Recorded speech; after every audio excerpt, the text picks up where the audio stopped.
Joshua 6, magandang balita, Biblia. Ang pagbagsak ng Jericho. Isinara ang mga pintuan ng Jericho upang huwag makapasok ang mga Israelita. Ipinagbawal na lumabas o pumasok ang sinuman. Sinabi ni Yahweh kay Joshua, "Pakinggan mo ito.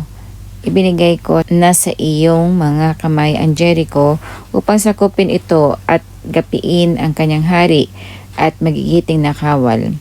Ikaw at ang iyong mga kawal ay liligid sa palibot ng Jericho minsan isang araw sa loob ng 6 na araw.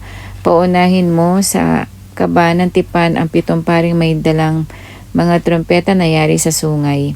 Sa ika-7 araw, 7 beses kayong liligid sa lungsod at hihipan ng mga pari ang dala nilang trompeta.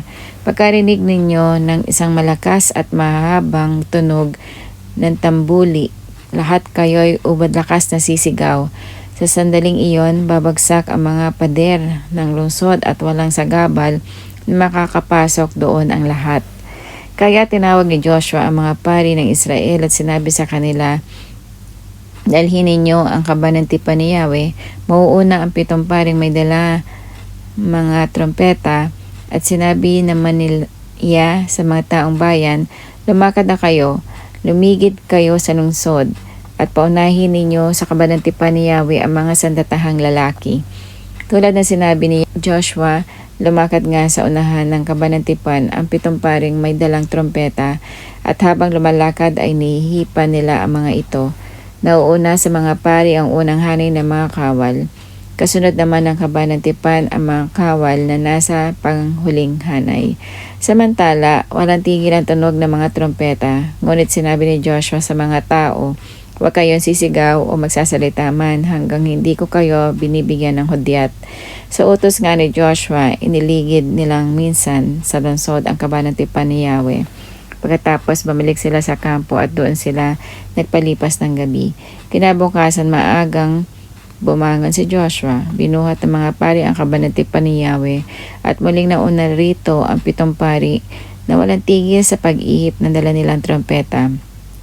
Muling pumwesto sa unahan nila ang unang hanay ng mga kawal, samantala ang mga panghuling hanay ay nasa likuran ng kaba ng tipan ni Yahweh. Patuloy ang pag-ihip sa mga trompeta. Nilibat nga nilang minsan ang lungsod noong 2 araw at pagkatapos ay bumalik silang muli sa kampo. Ganito ang ginawa nila araw-araw sa loob ng 6 na araw. Nang ika-7 araw, bumangon sila ng magbukang liwayway at lumibot ng 7 beses sa lungsod. Noon lamang nila ito inilibot ng 7 beses. Sa ika-7 libot, hinipan ng mga pari ang mga trompeta at iniutos ni Joshua sa mga tao, "Sumigaw na kayo sapagkat binigay na sa inyo ni Yahweh ang lungsod. Ang buong lungsod at ang anumang matatagpuan doon ay wawasakin bilang handog kay Yahweh. Si Rahab lamang at ang kanyang mga kasambahang ililigtas sapagkat itinago niya ang ating mga sinugo roon. At huwag kayong kukuha ng anumang bagay na nakatakdang wasakin.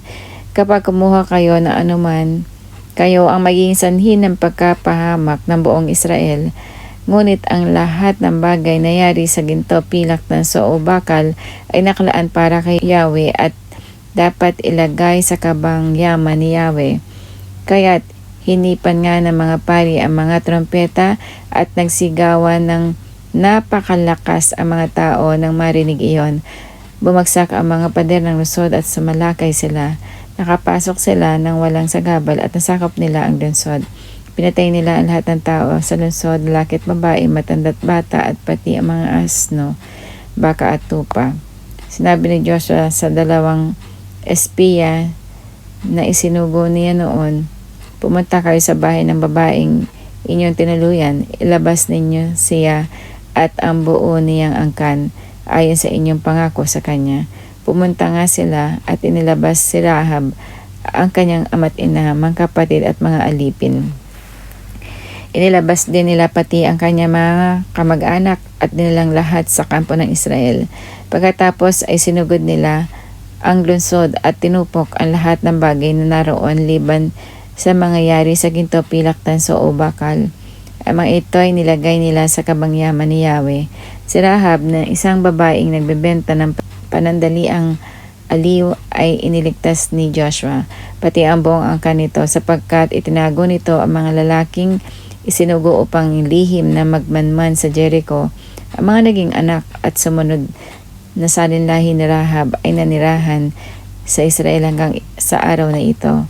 Noon di pinanumpa ni Joshua ang buong bayan sa pangalan ni Yahweh, sinabi niya, sampain ng sino mang magtatayong muli na lungsod na ito ng Jericho, mamamatay anak na panganin ng sino mang muling maglalagay ng mga saligan nito, mamamatay ang anak na bunso nang magbabagong muli ng kanyang mga pintuan. Pinatnubayan ni Yahweh si Joshua at naging tanyag ang kanyang pangalan sa lupaing iyon.